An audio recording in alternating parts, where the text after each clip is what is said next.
Olá, seja bem-vindo à leitura da Bíblia 365. Vamos continuar hoje, no dia 12 de abril,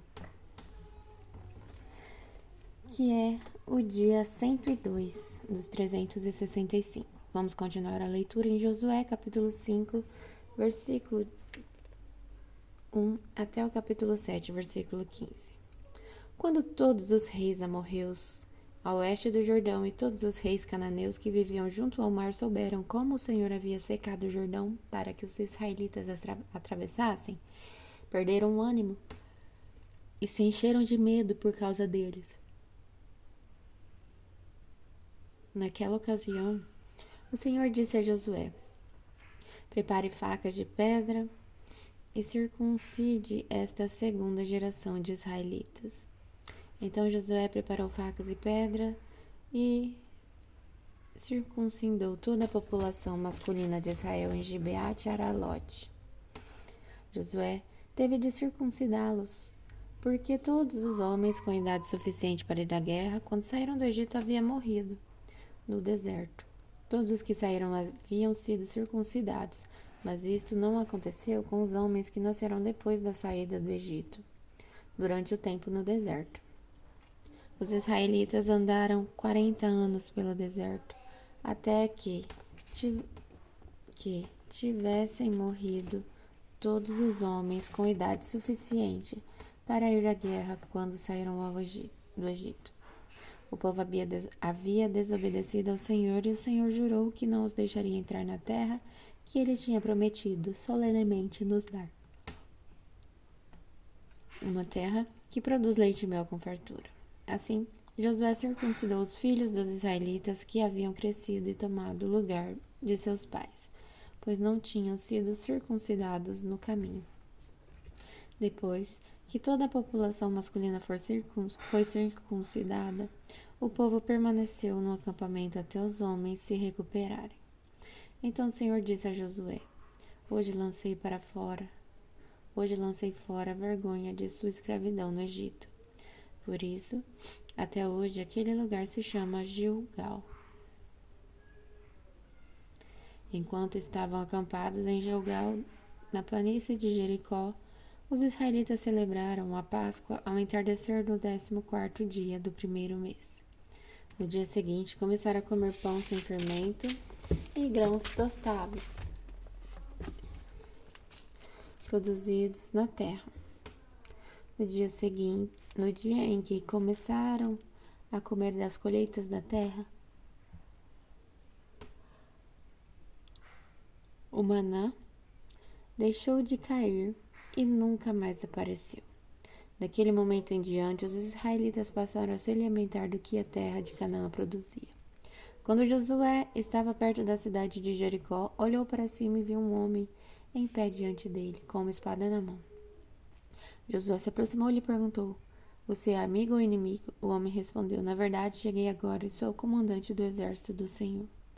Então Josué se prostrou com o rosto no chão em sinal de reverência. Que ordens meu senhor tem para mim? O comandante do exército do Senhor respondeu: Tire as sandálias, pois o lugar em que você está é santo. E Josué obedeceu. Os portões de Jericó estavam muito bem fechados, pois os habitantes tinham medo dos israelitas. Ninguém podia sair nem entrar. Mas o Senhor disse a Josué: Eu lhe entreguei Jericó, seu rei e todos os seus fortes guerreiros. Quando você e seus homens de guerra marcharão ao redor da cidade uma vez por dia durante 6 dias, 7 sacerdotes irão à frente da arca e cada um levará uma trombeta de chifres de carneiro. No 7º dia, marchem ao redor da cidade 7 vezes, enquanto os sacerdotes tocam as trombetas. Quando os sacerdotes fizerem soar um toque longo, todo o povo dará um forte grito de guerra. Então, cairá o muro da cidade e o povo atacará cada um do seu ponto, onde estiver. Josué, filho de Num, reuniu os sacerdotes e disse: Levem a arca da aliança do Senhor e escolha 7 sacerdotes para irem à frente dela. cada sacerdote com uma trombeta de chifre de carneiro. Em seguida ordenou ao povo: marchem ao redor da cidade, os homens armados irão à frente da arca do Senhor.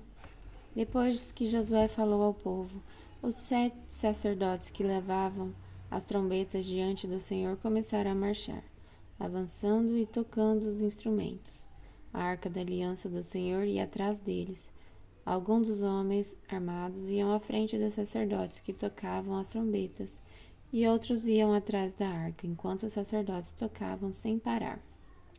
Josué ordenou: não soltem o grito de guerra, não digam palavra alguma até que eu lhes dê a ordem.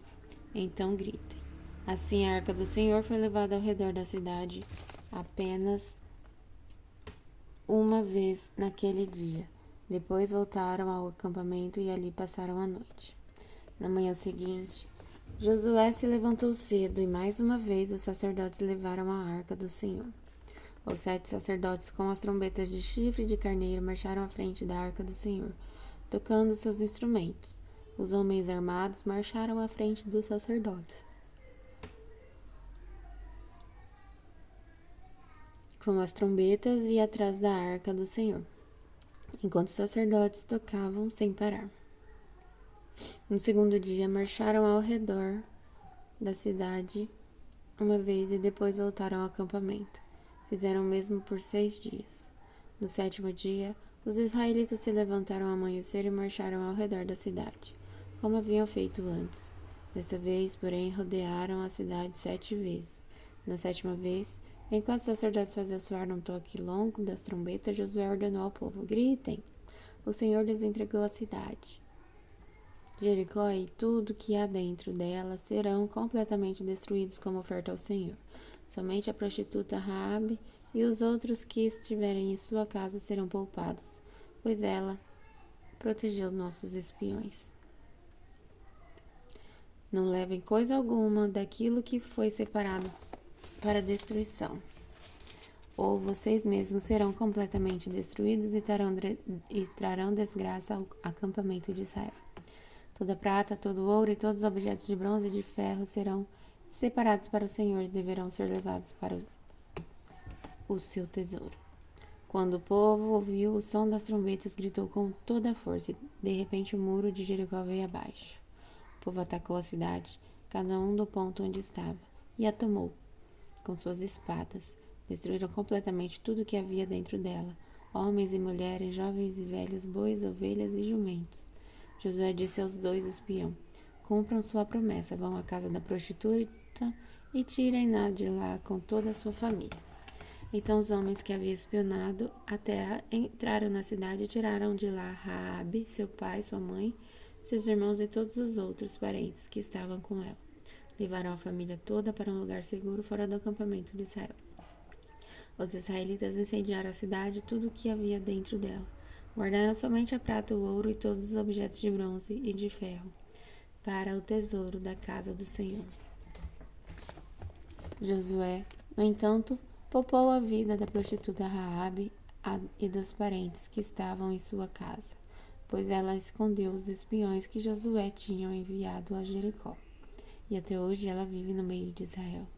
Naquela ocasião, Josué pronunciou esta maldição: que a maldição do Senhor caia sobre qualquer um que tentar reconstruir a cidade de Jericó. À custa de seu filho mais velho, lançará o alicerce. À custa de seu filho mais novo, colocará seus portões. Assim, o Senhor estava com Josué, e sua fama se espalhou por toda a terra. Mas os israelitas violaram as instruções a respeito das coisas separadas para o Senhor. Um homem chamado Acã roubou algumas delas, e a ira do Senhor se acendeu contra os israelitas. Acã era filho de Carmi, filho de Zinri, filho de Zerá, da tribo de Judá. Josué enviou de Jericó algum de seus homens para espionar a cidade de Ai, a leste de Betel, perto de Bet-Avan. Subam e espionem a terra, disse ele. Quando voltarem, disseram a Josué: não é necessário que todo o povo suba até lá. Basta mandar 2 ou 3 mil homens para atacarem Ai, uma vez que eles são poucos. tão poucos não cansem todo o povo. Portanto, subiram apenas cerca de 3.000 guerreiros, mas eles fugiram diante dos homens de Ai, que os perseguiram desde o portão da cidade até as pedreiras, e mataram 36 soldados que recuavam pela encosta. Com isso, o povo se encheu de medo e perdeu completamente o ânimo. Josué e as autoridades de Israel rasgaram as roupas, jogaram terra sobre a cabeça e se prostraram com o rosto no chão diante da arca do Senhor até o entardecer. Então Josué clamou: Ó soberano Senhor, por que nos fizeste atravessar o Jordão para nos entregar aos amorreus? Antes tivéssemos nos contentado em ficar do outro lado do rio. Senhor, o que posso dizer agora que Israel fugiu de seus inimigos? Quando os cananeus e todos os outros povos que vivem na região souberem o que aconteceu, nos cercarão e apagarão o nosso nome da face da terra. E então, o que será da nossa honra e o que será da honra do teu grande nome? Mas o Senhor disse a Josué: Levante-se, porque você está prostrado com o rosto no chão? Israel pecou e quebrou a minha aliança. Roubou alguns dos objetos que eu ordenei que fossem separados para mim. E não apenas o roubo, mas também mentiu a respeito e os condenou no meio de seus pertences. Por isso os israelitas foram derrotados e fugiram de seus inimigos. Agora Israel foi separado para a destruição. Não permanecerei mais com vocês, a menos que eliminem do meio aquilo que foi separado para a destruição. Levante-se, ordene ao povo que se purifique a fim de se preparar para amanhã, pois isto é o que o Senhor, o Deus de Israel, diz. Ó Israel, há coisas separadas para o Senhor escondidas em seu meio. Vocês não serão capazes de vencer seus inimigos enquanto não removerem de seu meio esses objetos. Apresente-se amanhã cedo, uma tribo por vez, e o Senhor mostrará de qual tribo é o culpado. Essa tribo virá à frente com seus clãs, e o Senhor mostrará o clã culpado. Esse clã virá à frente e o Senhor mostrará a família culpada. Por fim, cada homem da família culpada virá à frente. Aquele que roubou o que foi separado para a destruição será queimado com tudo que lhe pertence, pois quebrou a aliança do Senhor e fez algo terrível em Israel. Agora em Lucas capítulo 15, versículo de 1 a 32.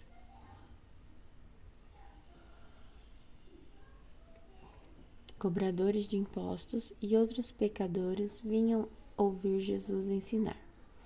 Os fariseus e mestres da lei o criticavam, dizendo: Ele se reúne com pecadores e até come com eles. Então, Jesus lhes contou essa parábola. Se um homem tiver 100 ovelhas e uma delas se perder, o que acham que ele fará? Não deixará as outras 99 no pasto e buscará a perdida até encontrá-la? E quando a encontrar, ele a carregará alegremente nos ombros e a levará para casa. Quando chegar, reunirá os amigos e vizinhos e dirá: Alegrem-se comigo, pois encontrei minha ovelha perdida. Da mesma forma, há mais alegria no céu por causa do pecador perdido que se arrepende do que por 99 justos que não precisam se arrepender. Ou suponhamos que uma mulher tenha 10 moedas de prata e perca uma. Acaso não acenderá uma lâmpada, varrerá a casa inteira e procurará com cuidado até encontrá-la? E quando a encontrar, reunirá as amigas e vizinhas e dirá: Alegrem-se comigo, pois encontrei a minha moeda perdida. Da mesma forma, há alegria na presença dos anjos de Deus quando um único pecador se arrepende. Jesus continuou: Um homem tinha 2 filhos. O filho mais jovem disse ao pai: Quero a minha parte da herança. E o pai dividiu seus bens entre os filhos. Alguns dias depois, o filho mais jovem arrumou as suas coisas e se mudou para uma terra distante, onde desperdiçou tudo o que tinha por viver de forma desregrada. Quando seu dinheiro acabou, uma grande fome se espalhou pela terra e ele começou a passar necessidade. Convenceu um fazendeiro da região a empregá-lo, e esse homem o mandou aos seus campos para cuidar dos porcos. Embora quisesse saciar a fome com as vagens dadas aos porcos, ninguém lhe dava coisa alguma. Quando finalmente caiu em si, disse: até os empregados de meu pai têm comida de sobra, e eu estou aqui morrendo de fome. Vou retornar à casa de meu pai e dizer: Pai, pequei contra o céu e contra o Senhor, e não sou mais digno de ser chamado seu filho. Por favor, trate-me como seu empregado. Então, voltou para a casa de seu pai. Quando ele ainda estava longe, seu pai o ouviu. Cheio de compaixão, correu para o filho, o abraçou e o beijou. O filho disse: Pai, pequei contra o céu e contra o Senhor, e não sou mais digno de ser chamado filho. O pai, no entanto, disse aos servos: Depressa, tragam a melhor roupa da casa e vistam nele. Coloquem-lhe um anel no dedo e sandálias nos pés. Matem o novilho gordo. Faremos um banquete e celebraremos, pois este meu filho estava morto e voltou à vida. Estava perdido e foi achado. E começaram a festejar. Enquanto isso, o filho mais velho trabalhava no campo. Na volta para casa, ouviu música e dança e perguntou a um dos servos o que havia acontecido. O servo respondeu: Seu irmão voltou e seu pai matou o novilho gordo, pois ele voltou a são e salvo. O irmão mais velho se irou e não quis entrar. O pai saiu e insistiu com o filho, mas ele respondeu: Todos esses anos tenho trabalhado como um escravo para o Senhor e nunca me recusei a obedecer às suas ordens. E o Senhor nunca me deu nem mesmo um cabrito para eu festejar com meus amigos. Mas quando esse seu filho volta, depois de desperdiçar o seu dinheiro com prostitutas, o Senhor comemora matando o novilho. O pai lhe respondeu: Meu filho, você está sempre comigo e tudo o que eu tenho é seu. Mas tínhamos de comemorar este dia feliz, pois seu irmão estava morto e voltou à vida. Estava perdido e foi achado. E agora em Salmos, capítulo 81, versículo de 1 a 16. Cantem louvores a Deus, nossa força. Aclamem ao Deus de Jacó. Cantem, façam soar o tamborim, a doce lira e a harpa. Toquem a trombeta na lua nova e na lua cheia, para convocar a nossa festa. Pois assim exigem os estatutos de Israel. Esse é o decreto de Deus de Jacó. Ele ordenou como lei para Israel, quando atacou o Egito para nos libertar. Houve uma voz desconhecida dizer: Agora removerei o peso de seus ombros e libertarei suas mãos das tarefas pesadas. Vocês clamaram a mim e em a sua aflição e eu os salvei. Da nuvem da tempestade lhes respondi e pus vocês à prova quando não havia água em Meribá. Ó meu povo, ouça minhas advertências. Quem dera você me escutasse, ó Israel, jamais tenha em seu meio outro Deus. Não se curve diante de Deus estrangeiro, pois fui eu, Senhor, seu Deus, que os tirei da terra do Egito. Abram bem a boca e encherei as coisas boas. Meu povo, no entanto, não quis ouvir. Israel não me obedeceu. Por isso deixei que eles seguissem seus desejos teimosos e vivessem de acordo com suas próprias ideias.